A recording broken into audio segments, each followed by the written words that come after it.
Olá, meus irmãos, bom dia, a paz do Senhor. Está começando o programa Vivendo um Novo Tempo. Eu sou o pastor Oséias, sou pastor da Igreja Evangélica Assembleia de Deus em Valença, Campo de Queimados, Ministério de Madureira.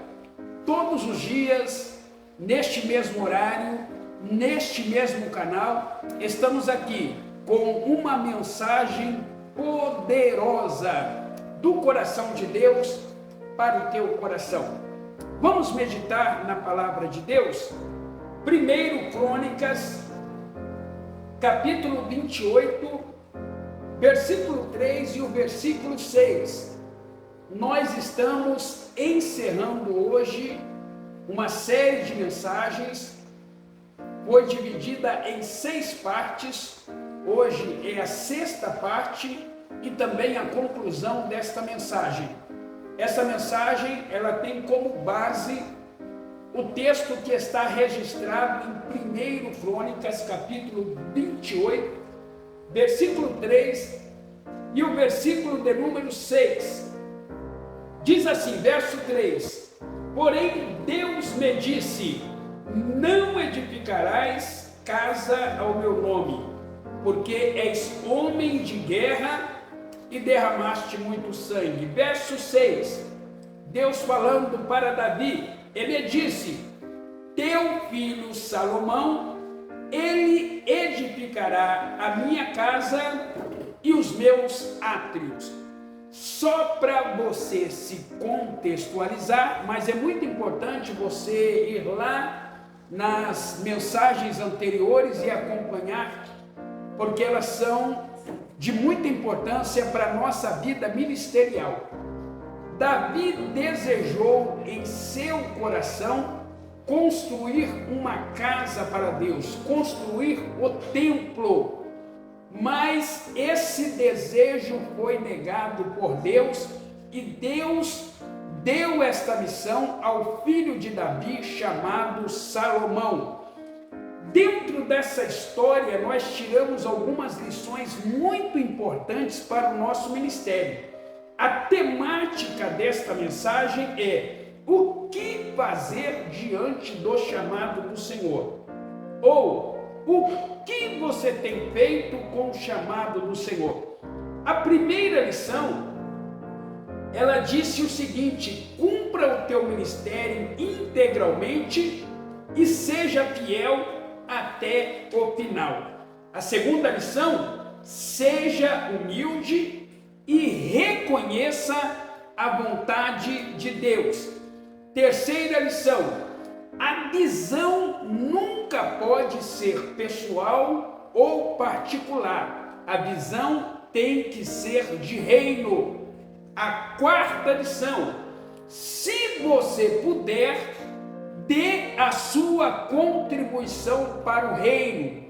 Quinta e última lição, antes de Deus querer fazer alguma coisa através de você, Ele quer fazer em você. E hoje eu concluo esta mensagem dizendo para você: o que você tem feito com o chamado do Senhor na sua vida?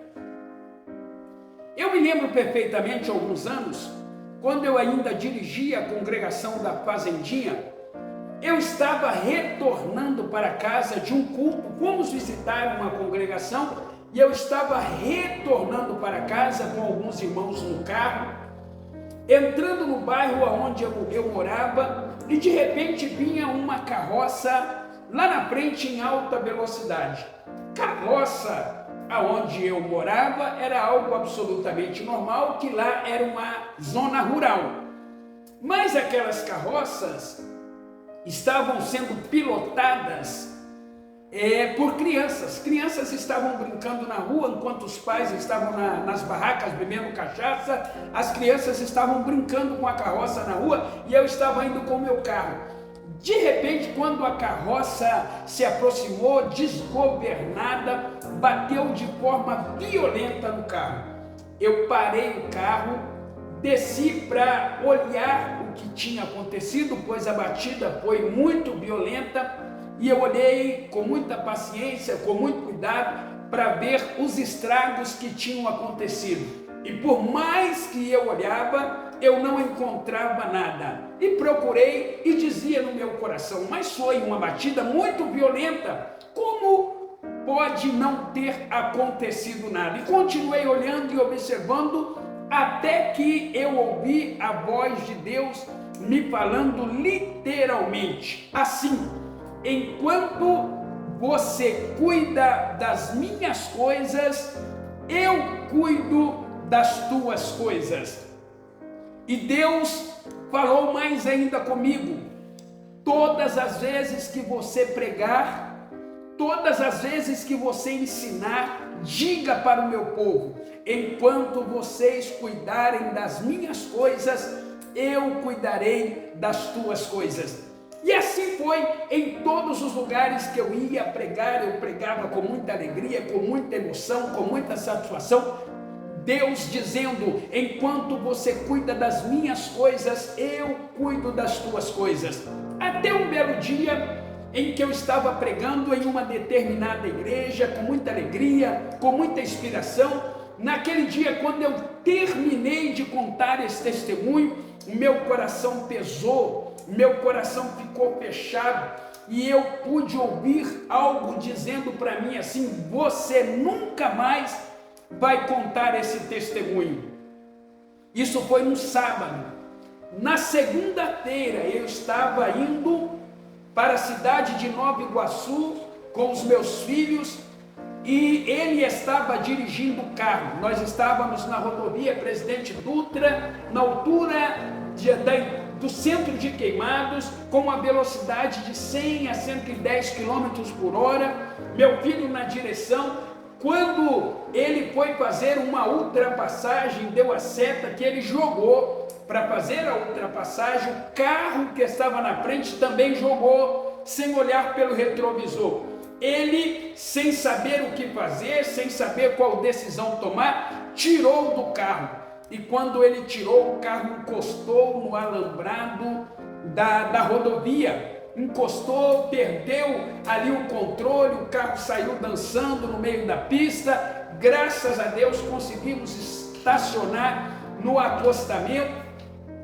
Quando nós descemos, todo mundo abalado, todo mundo preocupado, descemos do carro, estava todo mundo bem. Quando eu fui olhar o carro, que eu desci, eu me lembrei do que eu senti no meu coração no sábado, quando eu estava pregando.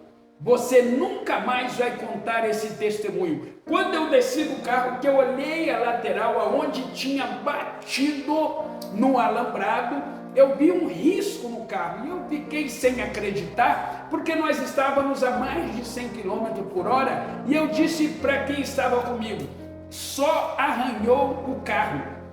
E Deus disse para mim: não arranhou o carro. Esse riscado que está aí é a tinta do alambrado. É só passar a mão que sai tudo. Eu passei a unha, saiu tudo e não ficou um arranhado no carro.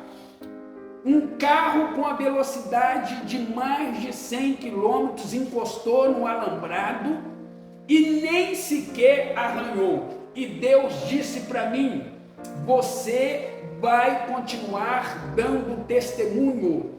Enquanto você cuida das minhas coisas, eu cuido das tuas coisas.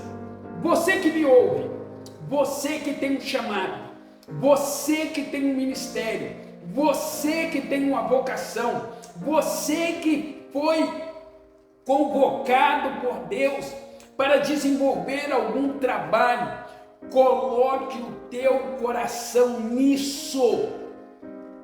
Faça com devoção, com prazer. Tenha comprometimento com aquilo que Deus entregou nas suas mãos.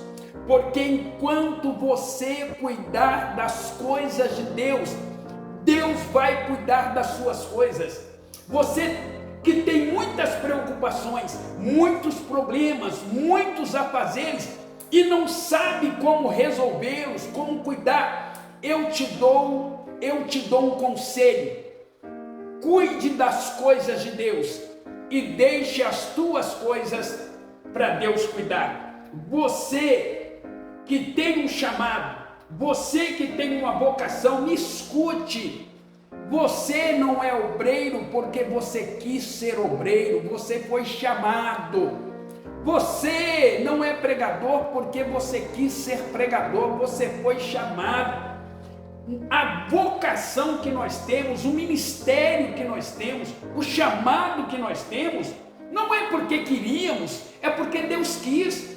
E isso não é para todos, é para aqueles a quem Deus chama.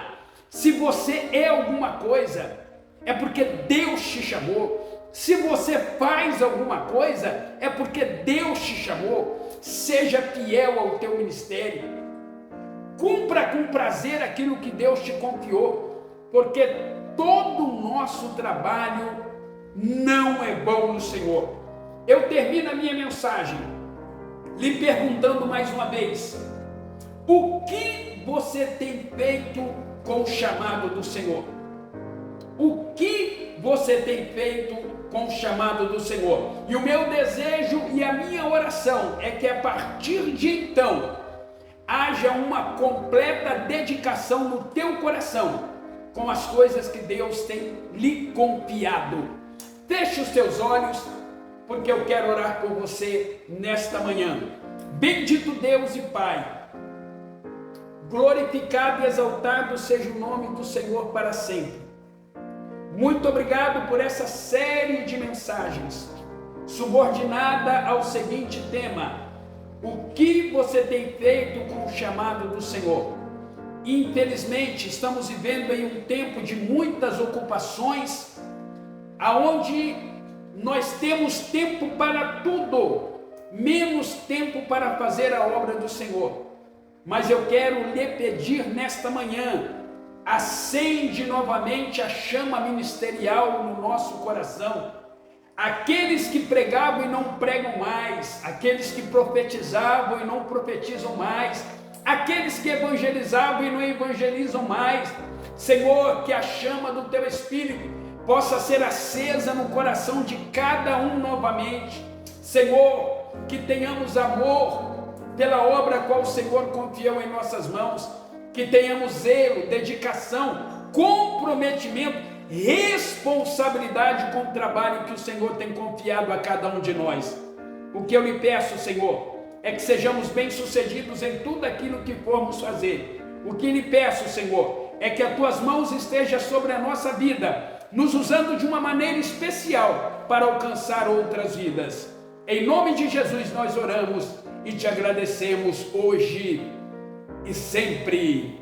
Amém. Glória a Deus. Deus abençoe rica e abundantemente a sua vida. Muito obrigado a todos vocês que estão do outro lado nos acompanhando nas nossas redes sociais, no Facebook, no Instagram, também no nosso canal no YouTube. Deus abençoe poderosamente a sua vida. Eu termino dizendo que o Senhor te abençoe e te guarde. Que o Senhor faça resplandecer o seu rosto sobre ti e tenha misericórdia de ti. Que o Senhor esteja na tua frente para abrir os teus caminhos.